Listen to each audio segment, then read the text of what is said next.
절대값 기호를 포함한 문제에서 이 그래프를 그리는 방법으로 풀 수도 있는데 우리 대다수 아래의 문제들은요 그거 없이도 풀 수 있는 내용입니다.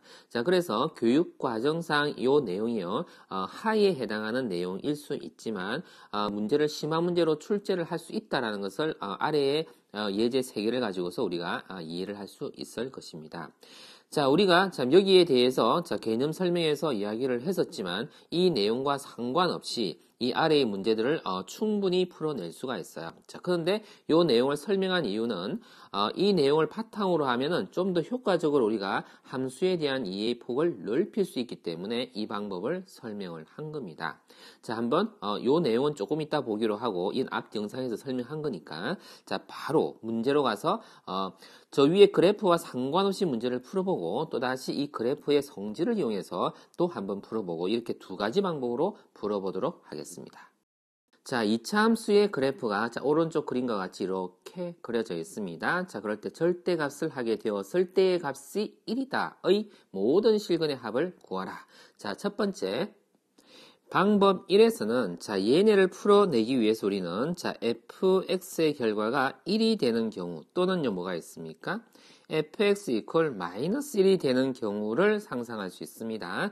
여기에서 해가 나올 수도 있고 여기에서 해가 나올 수도 있습니다. 이러한 그래프를 우리가 y equal fx와 y equal 1, y equal 1이라는 것을 이 그래프 상에서 본다면 이렇게 선을 하나 그어 볼게요. 이게 1 되는 지점입니다. 이것을 y equal 1 이렇게 쓸 수 있습니다. 그래서 y equal 1이라는 그래프 하고요. 그리고 또 우리는 이미 그려져 있는 y equal fx 이 그래프 두 개를 비교한다. 라는 것인데 이 파란색 그래프의 교점으로서 그렇죠? 교점 두 개가 보입니다. 그 두 교점이 값이 얼마인지는 모르겠어요. 내가 알파 써볼게요. 또 하나는 이것을 이거 공간이 없네요. 베타 이렇게 써보겠습니다. 그러면 이 그래프가요. x 절편이 1과 3인 것으로 봐서 대칭축이요. 요렇게 2의 위치에서 온다라는 사실을 충분히 이해할 수 있겠습니다. 어떻습니까?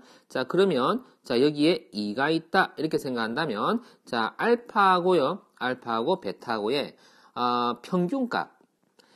평균값을 내가 여기다 적어 볼게요. 알파하고 베타하고의 평균값, 그것이 축의 위치, 대칭인 위치 2가 된다 이렇게 확인할 수 있습니다. 요것과 요것의 평균값이 그리고 또 하나요. fx equal 마이너스 1이라는 곳에다가 이렇게 선을 그어보려니까 이 베타가요 우리를 방해합니다. 이 위치를 베타 1 해놓고 선을 하나 그을게요. 이번에는 초록색으로 선을 그대로 그어볼게요. 그것을 우리는 y는 마이너스 1 이렇게 할 수 있잖아요.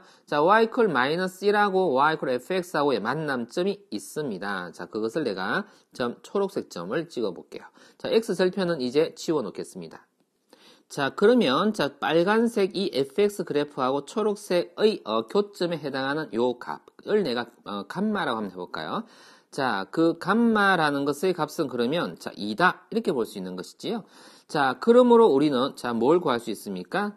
세 근의 합 알파와 베타 두 개의 합은 4가 되는 것이고 감마의 값은 2가 되는 것이니까 전체는 6 이렇게 해서 답을 구할 수 있습니다. 우리가 그래프에 절대값을 씌운 절대값 그래프를 사용하지 않고도 이렇게 충분히 풀 수 있다라는 이야기를 설명을 한 거고요. 그러면 이제 요 위의 내용을 가지고서 한 번 더 살펴볼게요. 앞서 살폈던 이 내용은 어떻게 한 것이냐면 절대값을 씌웠다는 것은 음수 부분을 뒤집었다. 요 아래에 있는 부분을 위쪽으로 뒤집어 올렸다. 그렇게 해서 요 파란색 점이 우리가 원했던 그래프의 연장선상에 있다. 이것을 우리가 배웠어요. 그 사실을 가지고 여기에서 우리가 방법 이를 가지고서 우리가 생각해 볼 겁니다. 즉 조금 전에 절대값 fx 이 그래프를 그려 볼 겁니다. 그 그래프를 잠깐 한번 그려 봐 보면 x축이 있고요. 이렇게 그렸습니다. 그리고 이렇게 그려진 그래프에서 이 아래쪽의 부분의 그래프를 위로 이렇게 접어서 올렸다 이렇게 생각하겠다는 이야기죠. 그러면 이것을 지울게요. 지우면 누구의 그래프가 되느냐면 이것의 그래프가 됩니다. 그러면 이 모양이요. 조금 밑으로 내려도 이제 괜찮겠죠. 이렇게 생겼다라는 이야기입니다. 자, 그러면 이 만남점이 어딘가요? 여기가 만남점인데, 자, 그것이 얼마였었어요? 자, 1하고 3, 이렇게 되었었죠. 자, 그리고 여기가 아래쪽에서 아까 마이너스 1의 위치였었기 때문에 접어 올린 이 위치의 값은요, 요 위의 값은, 자, 플러스 1이 될 것입니다. 아까는 마이너스 1이었으니까 접쳐 올리면, 자, 플러스 1이 될 것입니다. 자, 이렇게 그래프가 형성이 되고, 자, 여기서, 자, 위에 문제에서요, 얘네 그래프가 1과 만나는 했어요. 여기가 1과 만나는 그래프죠. 자, 요 그래프를 쭉 따라가 주면, 자, y equal 1, 이렇게 될 것이고, 자, 여기서 우리가 아까 생각했던 요 점이 교점이었었죠. 요 교점. 또 요 교점, 그리고 요 교점 3개가 나오죠. 자, 여기의 값이 그러면 2가 될 것이고, 자, 여기의 값이 알파가 될 것이고, 여기의 값이 베타가 될 것입니다. 이렇게 해서 자, 알파와 2와 베타를 더해서 이렇게 답을 쓸 수도 있었습니다. 자, 첫 번째 방법도 괜찮은 방법이거든요. 그래서 충분히 출제할 수 있는 문제에 해당합니다. 자, 그 다음 문제도 한번 가보겠습니다. 자, 다른 문제로 나와봤습니다. 자, x의 절대값이 있는 거. 이 경우도 우리가요, 절대값 그래프 성질 사용하지 않고 이 문제를 풀어볼 겁니다. 자, 그려져 있는 그램은 fx 그래프를 그려놨는데 여기는 절대값이 쌓여져 있어요. 자, 그래서 이것을 t로 치환을 해둘 겁니다. 그래서 ft는 6이다 이렇게 한다면, 자, ft의 그래프, t에 대한 변수로서의 그래프를 생각하는 거니까 이 x도 t라고 생각을 하고, y는 6이다 라는 것을, 자, 우리가 표현을 해볼 것인데, 자, 6이라는 곳이 어디 있냐면은, 자, 이 선을 따라 쭉 있네요. 쭉 따라서 한번 그려볼게요. 그림을 좀 잘 그려야 되는데, 이렇게 그려볼게요. 자, 여기 만나지는 점을 따라, 자, 이렇게 선을 그려봤습니다. 그러면 이 그래프는 대칭이 어떤 대칭이냐면, 마이너스 1과 4의 평균값에 해당하는 요 기가, 자, 그럼 이것도 파랗게 해놓고 대칭을요, 그 가운데를 요 꼭지점으로 잡고서, 자, 이렇게 따라 내려와 보겠습니다. 그럼 여기는 4하고요, 마이너스 1하고의 딱 중간이니까 2분의 3의 위치가 됩니다. 자, 그럼 여기 따라 내려온 이 지점은, 그럼 얼마가 됐지요? 2가 되어지나요? 이렇게 되어지겠죠. 자, 1과 2의 딱 평균이 2분의 3이 되게 하는 거니까. 자, 그러니까 요 교점에 해당하는 점에 t 값이라는 것이요. 그러니까 1을 여기다 넣어주면 6이 나오고 2를 넣어주면 6이 나오고 이 말이잖아요. 자, 그래서 t의 값이, 자, x 절대값이었는데 그게 1이 될 수가 있었고, 또 x 절대값이 그것이요, 자, 2가 될 수도 있었다 이래 볼 수 있죠. 자, 그래서 x의 값은요, 두 가지의 값이 나옵니다. 이렇게 나오고, 자, 또 x의 값이 두 가지의 값이 나옵니다. 이렇게. 자, 그렇게 해서 모든 근을 다 곱해주면 얼마가 됩니까? 4. 이것이 이 문제의 정답이 됩니다. 자, 그렇게 어렵지 않죠. 자, 두 번째 방법으로, 자, 우리가 그래프를 그려서도 한번 해볼게요. 자, 조금 아까, 자, 이쪽에서 우리가 또 설명을 했었었는데, 절대값이 있게 되는 경우는, 자, 어떻게 해요? 자, 얘네 그래프가 기준이 되어서 그 중에서 양수인 부분이, 자, y축을 대칭으로 해서 접는다. 이렇게 겹쳐진다. 이렇게 우리가 설명했습니다.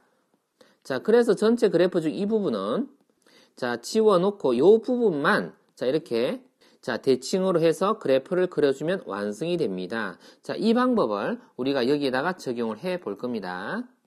그래서 이렇게 그려질 수가 있는데, 자, 요 부분, 오른쪽 부분만, 자, 윤곽을 찾기 위해서 요 부분만 이렇게 대칭을 시켜 볼게요. 자, 이렇게 되는데, 자, 요 상태에서 요것도 지워 놓겠습니다. 자, 이 상황에서, 자, 6이라는 거. 그러니까 요 그래프 전체가요, 자, 얘네 그래프를 뜻하는 것인데, 자, 여기서 y는 6이라는 선을 쭉 그어볼게요. 이렇게 그어질 수 있습니다. 자, 그럼 만남점이 모두 몇 개 나오느냐면요, 4개가 나오죠. 자, 그 4개의 위치의 값을, 자, 가지고 오니까 아까 대칭성에서 요것이 2다라고요. 자, 할 수 있고, 자, 또 이쪽에도, 자, 선을 내려보면은 y축에 대해서 대칭이기 때문에, 자, 마이너스 1이다, 그리고 마이너스 2다. 자, 이렇게 표현을 할 수가 있었죠. 자, 그렇게 해서 이 4개를 곱해서 답을 정할 수도 있었습니다. 사실 세련된 방법은 1번 방법이다라고 보는 것을 나는 추천하고 싶습니다. 자, 조금 심화의 문제로 오겠습니다. 여기서는 그래프를 그리지 않고, 자, 우리 고민을 해볼 건데, 자, 절대값이 포함되어져 있는 어떤 식입니다. 자, 그래서 그 절대값의 해결책으로서, 자, t라는 값으로 내가 치환을 해놓고 시작을 해 볼게요. 자, 가능한 것이 이 값이요, 뭐가 되느냐면, 절대값 x의 제곱이라고 봐도 괜찮은 식이기 때문에 그렇습니다. 자, 그러면 t 입장에서 건 두 개가 있을 수 있다 생각합시다. 이게 만일에 양수값을 가졌다면 x값은 두 개, 뿔마의 값을 갖는 값으로서 두 개의 근을 갖게 만듭니다. 맞나요? 절대값 x가 1이라면 뿔마 1이 되겠죠. 이런 식으로 얘네 둘이가 둘 다 서로 다른 양수라고 한다면 x 입장에서는 서로 다른 4개의 실근을 갖는다 이렇게 볼 수 있다는 이야기죠. 자, 그래서 자, 얘네가 치환되어진 형태로서 식을 완성을 한번 해 보아 봅시다. 자, 이렇게 적어 봤는데요. 자, 위의 식을 그대로 옮겼습니다. 그럼 t 입장에서 서로 다른 두 실근, 그러니까 0보다 크다. 그리고 두 양근, 자, 양근이면 알파, 베타 0보다 크다. 그리고 곱도 0보다 크다. 이 세 개를 우리는 자, AND 관계로서 이해를 해주면 되겠죠. 자, 그러면 하나씩 가보면, 자, 판별식에서 출발할게요. 자, k 플러스 1의 제곱 빼기 k 제곱 플러스 4. 이것이 0보다 크다. 라고 해주면, 자, 어떻게 됩니까? k 제곱은 사라지고 여기는 2k가 살아남아 있겠죠? 자, 그러면 2k 플러스 5가 살아나고 0보다 크다 입니다. 자, 그렇게 되면 자, k 값은 마이너스 2분의 5보다 크다가 됩니다. 자, 그 다음에 두 건의 합은 여기 있네요. 그렇죠? 자, 그 합을 자, 2에 괄호 k 플러스 1이 0보다 크다라고 하기 때문에 k는요 마이너스 1보다 크다 되겠습니다. 자, 곱은 여기 있습니다. 그것을 가져올게요. k 제곱 마이너스 4가 0보다 크다. 자, 이렇게 되면 바깥쪽 범위가 되는 거죠. 마이너스 2 그리고 또는 k가 2보다 크다라고 됩니다. 자, 이것을 수직선상에다가 한번 나타내어 볼 겁니다. 자, 그러면 처음에 마이너스 2분의 5를 가지고 뭔가를 써놨네요. 자, 어디 적혀 있냐면 여기 적혀 있습니다. 그것보다 크다라는 방향으로 오른쪽으로 향해서 가고 있습니다. 이거를 초록색으로 나타낼게요. 이렇게 가고 있습니다. 자, 그 다음에 두 번째 것은 요겁니다. 그렇죠? 마이너스 1보다 라고 했는데 그것은 이렇게 적어볼게요. 파란색으로. 자, 이거보다도 크다라는 방향으로 가고 있습니다. 자, 그 다음에 세 번째는 마이너스 2하고 2요. 그쵸? 마이너스 2가 한 이 정도 있다고 해볼까요? 마이너스 2와 2는 한 이 정도 멀리 있네요. 자, 그것의 바깥쪽 범위로 봐야 되죠? 자, 이렇게 가야 되고 또 여기서 이렇게 가야 합니다. 자, 그러면 공통된 범위가 어디입니까? 여기가 공통된 범위라 볼 수 있겠죠? 자, 그러므로 값을 찾았습니다. 그렇게 어렵지 않죠. 그래프를 쓰지 않고서도 우리가 충분히 이해를 할 수 있었습니다. 자, 요약해보자면, 자, 우리가 그래프를 사용하지 않고서도 식의 개념을 가지고 충분히 해석할 수 있었기 때문에 수학상, 그러니까 1학기 과정으로서 충분히 출제될 수 있는 문제들이다라는 것을 이해해주면 좋겠고, 자, 그래프로도 할 수 있으면 함수에 대한 이해가 좀 더 폭을 넓게 이해할 수 있겠다. 이렇게 이해해주면 좋겠습니다.